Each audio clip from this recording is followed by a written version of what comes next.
He's the T-Rex of political talk. Alex Jones on the GCN Radio Network.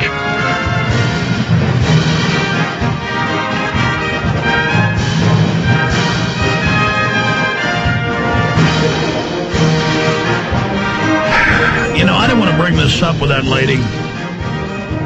John, I sent you a clip from CNN last week. We never played it. I said, coming up, we'll show you how they're brainwashing your children, and I never did it. The one where the children aren't allowed to even shake hands now? Remember that clip, John? Yeah. Let's play that in a minute, because that ties into all of this. Again, I'm no hero. And I was at La Madeleine with my wife and my newborn son, and I go to the bathroom, wash my hands. We're about to leave. I walk out, and there's all these people around the table at the other end of the restaurant freaking out. And this woman is eating bread and is choking and turning purple. And I walk up, and they're going, call 911, 911. They're all like chirping like parrots, 911, 911. And I started saying, hey, do the Heimlich. They're like, you don't know how. Don't. Get out of there. No. And I had to literally start going, okay, shoving people out of the way, 3 deep.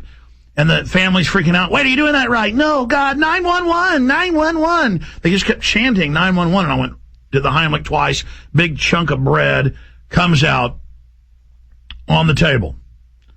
And the woman, and then they're like, oh, you're a hero, stay here. And I'm like, I might have hurt her or something. They're going to sue me. I'm like, just get out of here. Because that's how they work, folks. That's how the coward slaves operate. That's what they've turned most of the public into, unfortunately. Just these gelded, this afraid, oh God, afraid of everything. So we leave.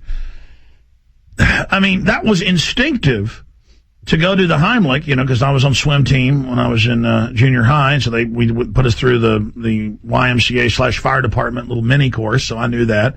Knew how to do it, for a baby or for a big person or a little person, how to use a chair, all that stuff. I did the big Heimlich and just picked her up almost. And every day I see articles. I mean, they've had a famous case where an Austin cop got run over at the corner of William Cannon and I-35 by that gas station, Tiger Mart. And he gets hit. He falls over, laying out on the edge of the street. Fire ants are all over him in the summer. He lays there for like almost an hour, like 55 minutes, till the police drove by and stopped. See, people don't want to be bothered. Oh, man, that's a guy hurt right there. I don't want to call 911. They'll say something to me. Oh, I don't want to stop. I don't want to the point of they had to pass laws around the country. If you see a car wreck, you got to stop. And, I still stop. Unless I see 10 other cars ahead of me that already stopped, I'll drive on past, but I make sure somebody pulled over to help. But at the same time, citizens will tattle on their neighbor for their dog going in their yard, or if they think their neighbor's spanking their kid, and not even hard, when it's not against the law, they'll tattle, or they'll tattle their neighbor's got guns when guns aren't illegal. So you got those tattletales, but they won't get involved themselves. They'll tattle on a neighbor or something, and I see the cases all the time where a homeless man will be stabbed 3 times in a major, thoroughfare with hundreds of witnesses and nobody helps him. Or the case a few months ago where a schizophrenic again had kidnapped a child off the street and thought that the 2.5-year-old had demons in him. And he stomped the child's head wide open, all of it. And this went on for more than an hour as cars drove by. And finally somebody called, and the police in the 15 minutes didn't have a cruiser anywhere nearby, though it was, outside a major city. So they sent a helicopter that landed, and the cops ran up and shot the guy because he wouldn't stop stomping on the dead baby.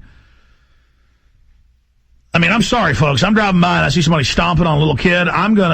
It's not like I'm looking for a fight. I can't control myself. I'm going to pull over and I'm going to get out and I'm going to go to town on them. And I don't understand why people don't have that instinct to fight evil, to fight corruption. I mean, look, you're trying to dehorn cattle that haven't been really domesticated. They're kind of wild on the range. So I worked for a large animal vet off and on for several years. They're running them into squeeze chutes, so they will try to attack you, even though you're in there with a cattle prod. They'll try to protect themselves. They know they don't want to go on that squeeze chute and have their horns cut off with an electric dehorner. Any animal out there, even a bunny rabbit, if you try to grab it in the wild, will kick and bite and scratch at you. Not humans. We've been trained just to go and just do whatever this is nothing unusual, folks. You corner me, you attack me, I see you attacking somebody else.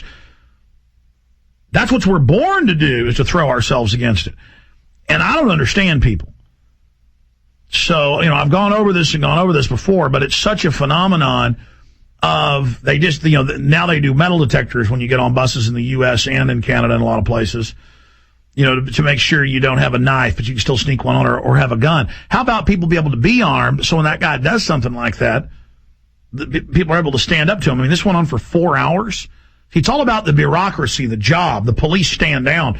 The police at Columbine, 4 hours, 30 minutes. The police in Blacksburg, over 3.5 hours. The police didn't really stand down the other day, and, they had a big shootout with the guy. But the point is that you have this continual standing down while you wait for orders. The London Guardian and the London Telegraph as well had articles a few months ago. Try emergency flight crews must file paperwork before rescue. And they got to, there's a sailboat dumped over 2 miles out in the English Channel. They're going to freeze to death in minutes. Instead of jumping on the chopper, they have to do an assessment of is it a danger to the pilots? Is this a mission they should undertake? Who is it? What exactly is happening with the emergency? And if they don't have all those answers, they just don't go. And they're going, we're firefighters, we're Coast Guard, we're supposed to go out to what we don't know what's happening and put ourselves in danger. They're like, no. This is all a form of gelding. And remember about a decade ago, the feds had a crusade. Dodgeball is mean. It makes some of the children feel like they're weak. I was in PE, in the 5th and 6th grade and stuff. Everybody would beg to be in dodgeball. No one disliked it. It was fun. It teaches you to get hit with something and hit back, and it's what mammals do. Let's see. Oh no dodgeball. Then no tag at recess. Then no hugging. First no kissing, then no hugging. Now no shaking hands. Now no high fives. And then they call the police on you if you do. Now prisoners are allowed to shake hands in most, in up to medium security. Maximum they're not supposed to touch. So your schools are maximum security prisons where they're being inducted to go on Prozac and Ritalin and how to tattle on the parents. And this is mind control. And then they have these police drills where they practice the kids putting their hands up and getting on the buses. And learned helplessness is all this is. And that's why in England, you see the famous cases of somebody's raping somebody's wife and they hit him over the head with a lamp. They charge the guy that defended himself. Or somebody pushes somebody out a window who's being stabbed to death. The police come and say, we're charging you for pushing him through the window. Or you hear about the U.S. where thieves keep falling through skylights and breaking their legs. They sue you and win. I mean, I'm serious. Google, I don't know if you found that other one.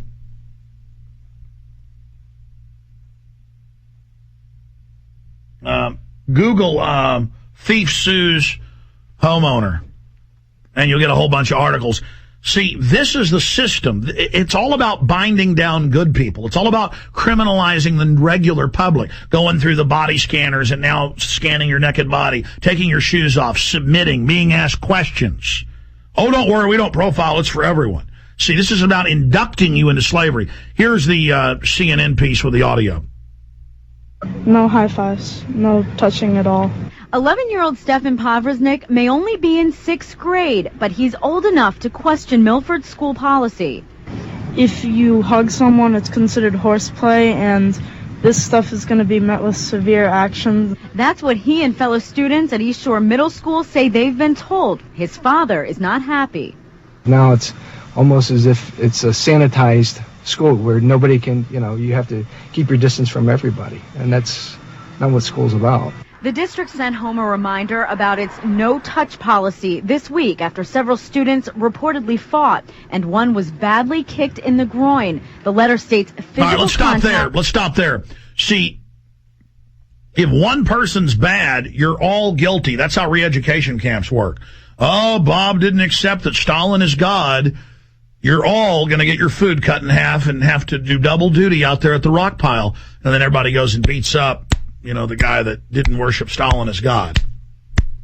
That's how this re-education mind control works. Oh, we had somebody kick in the groin, as if kids don't do that. Now all of you are prisoners. All of you are bad. The feds are writing all this criteria. So here you go. Go back to it. The letter states physical contact is prohibited. Are some teachers letting you do the high fives, though? No. Like, some kids get away with it, but others, they get in trouble. They're going to play games. And what if they're out on the playground, like recess, okay? What about gym class? You know, gym class is physical. Well, I think zero contact is pretty unrealistic because kids will be kids and they're going to touch each other. They're going to even roughhouse or whatever. All right, pause. That's the whole point, Dad. They want to get your kids in the system. In Austin, they arrest kids every day for being late to class 3 times. Doesn't violate state law. It doesn't constitute a truancy. 14 truancies in a semester is truancy. But they misapply it, threaten the parents, and they sign their kids over to probation. It's a criminal, dirtbag government. All over the country, they've caught judges falsely putting kids in jail for 6 months a year to get millions of dollars of kickbacks from the private prisons. It's a criminal government that ships in the narcotics. Did you hear Lou Dobbs admit it earlier? Play a little bit more of it. I'm going to come back into Glenn Beck and then your phone calls. Here we go. Even roughhouse or whatever, but you got to keep it in line. It kind of like puts us down because if we do good on a test or if we just like happy to see like our friends, we can't give them high fives and like we get in trouble for it. Well, there you have it, ladies and gentlemen. I mean, if that is in 1984, the kids were allowed to shake hands in the government training camp. See, this is mind control. This is zero tolerance. This is we're on your back. And it doesn't matter if right here in Austin the judges get kickbacks and they build giant prisons for the kids that haven't committed crimes. They don't care. They're going to keep doing it. They're going to take your bank account. They've already stolen the GDP in 6 months. They're going to steal more. And they got troops illegally running checkpoints nationwide. And the governor says don't do it in Tennessee. And the troops say, you know what? We're going to do it. Shut up. We got the weapons. We work for Madoff. Shut up. We run America now. We're taking your money. You like it? You like it?